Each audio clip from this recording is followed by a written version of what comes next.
Hello， 大家好啊！今日又見到我啦。咁啊，今次咧就唔係同大家係講海外嘅樓啦。咁啊，翻近排一路都好多朋友咧就會關心咧大灣區。咁尤其是有啲朋友仔咧嚟緊都考慮退休之後咧，究竟去大灣區邊個城市？咁啊，今日請咗兩位咧叫做咧業主嚇，咁啊分別咧代表係珠海嘅，又有惠州嘅。咁啊睇睇兩位朋友仔究竟點解會揀珠海同惠州咧 Florence 咁我知道你非常之中意珠海啦，其實咩原因你會揀珠海？你都睇咗中山、惠州。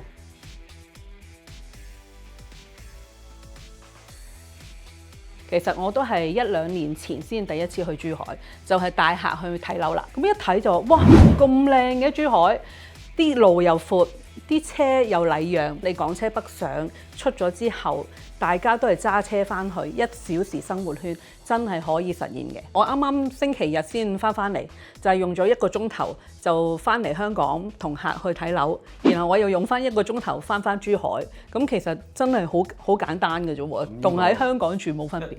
咁第二樣嘢就係我想喺珠海嘅生活同喺香港嘅生活差唔多。你可以揀100萬樓下嘅坦洲、中山，距離個港珠澳大橋亦都係20分鐘左右就可以到啦。咁你話啊，貴到好似喺香港嘅圓方嘅樓，我而家就住緊差唔多咁嘅，喺個商場上邊嘅，大概係400萬左右。咁你就直情就可以一落街無縫連接，落雨亦都有嘢食有嘢買。我覺得你係有要求嘅人。梗係啦，工作咗咁多年，唔會委屈自己嘅。咁你講真，你有一筆錢，你都係諗住退休舒舒服服。大灣區嗰個物價，無論你嘅管理費啦、停車位啦，同埋食嘢啦，基本上已經係平咗一截啦。其實啦，你因為已經喺珠海住咗一排啦，究竟具體嘅使費，你會覺得哇，好明顯會慳咗幾多呢？好明顯，起碼慳咗4/5喎。譬如我兩公婆食一餐，可能好豐富㗎啦，有4-5個餸都係百零蚊。咁但係我亦都可以好豪咁食一個 omakase 係1000蚊。咁豐儉由人。我都曾經聽過你即係可能試過唔舒服啊，上邊我諗退休最關心嗰樣嘢，真係喺當地睇醫生個經歷又係點呢？其實經歷好好喎，突然間我哋唔舒服，去急症去睇咗一個3甲醫院，哇！我完全係感受到大陸嘅醫療呢係同香港比得上。我用咗819蚊就做咗一個 CT 驗血、驗尿，乜嘢都驗晒啦。仲要嗰啲報告係1小時內喺我個手機度睇到。咁當然啦，如果你真係未有咁嘅信心，我都試過我包車咯，1300蚊1個鐘。喺珠海翻到去私家醫院香港，亦都可以俾你選擇。咁但係你前期譬如你要做一啲 report 啊嗰啲，就一定翻大陸做啦。其實平咗，只要1/10嘅價錢就可以做到香港嘅 report 啦。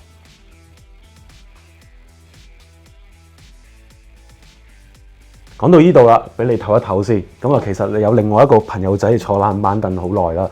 咁啊，其實你又中意惠州啦。咁啊，嗰陣時真係去睇過珠海啦。最後咧，我叫你買珠海，最後你話我唔買珠海，我揀惠州。點解咧？因為我中意躺平啊，唔想再供樓，同埋想舒服啲咯。咁因為我而家揀嗰個單位咧，其實真係87平啦，咁都係79萬，咁連家私同埋基本裝修。咁呢個係對於我嚟講無痛啦，我都成日同你講啦。咁就算我可以貸款又得，我 full pay 又得，咁我唔想可能喺呢個年紀再攞咁多錢出嚟啦。壓力係嘛？係啦。咁同埋我會睇咩呢？我係睇交通嘅。你都知我去睇過坦洲同珠海啦，試過係真係塞車。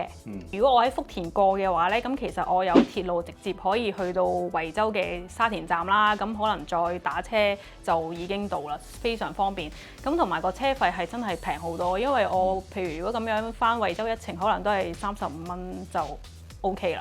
咁同埋我個屋苑樓下其實都有泳池啊、公園嗰啲，其實配套都齊啦。因為其實我對面嗰個住客其實本身都係香港人嘅，好多香港嘅朋友都係有揀惠州呢個地方咯。咁同埋食嘢真係非常之平。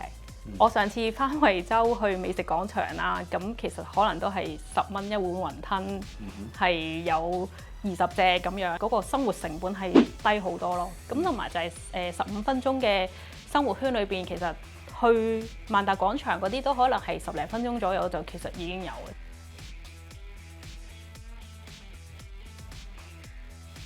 咁其實頭先兩位嘉賓咧都講到一個情況咧，第一樣嘢咧上去梗係買樓，而家呢個時間都係平嘅。而我嚟講，某程度上喺大陸買層樓咧，都希望保值，將來甚至乎升值。咁當然嚟講啦，即係講呢樣嘢，亦都會有好多朋友會關心而家深圳嘅樓價嚟講咧，係咪值得入市咧？因為買深圳樓確實咧就同惠州、中山、珠海嗰個門檻係唔一樣嘅。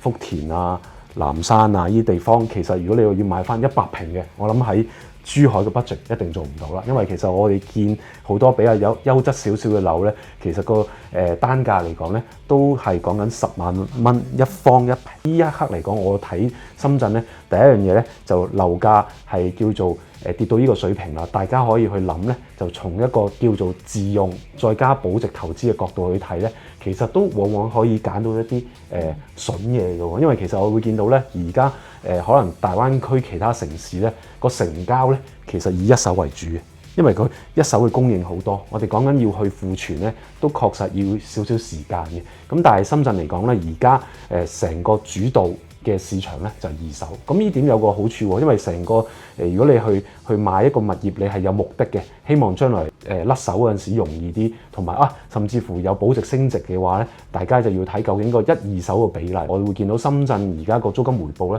咧，雖然係一線城市咧，佢嘅回報率咧都唔係太過叫做 sexy 嘅，即係講緊平均嚟講1.7% 回報率。咁但係我會見到樓價調整低咗啦，向下走咧個回報率咧慢慢會上升嘅。咁同埋咧，可能好多觀眾會關心，究竟而家深圳人最多買係咩價位咧？其實我會見到一個數字出嚟咧，大部分嘅成交如果二手咧6萬蚊一方以下咧，就比較多人去揀，因為其實可能以前賣緊10萬蚊一方，而家調整到呢個價錢。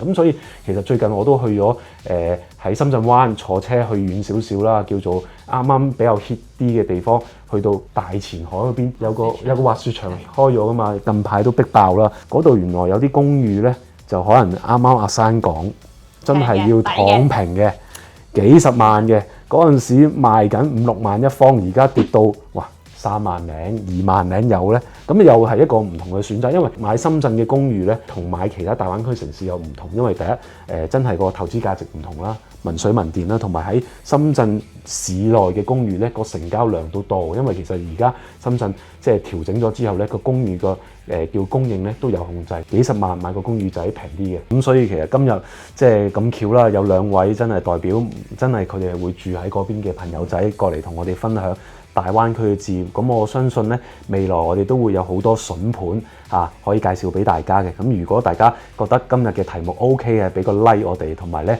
私底下有問題嘅話，都可以問我哋呢2位專家嘅。我係珠海同中山嘅代表，惠州呢邊。請訂閱我哋嘅 YouTube 頻道，記得撳埋個鐘仔啊！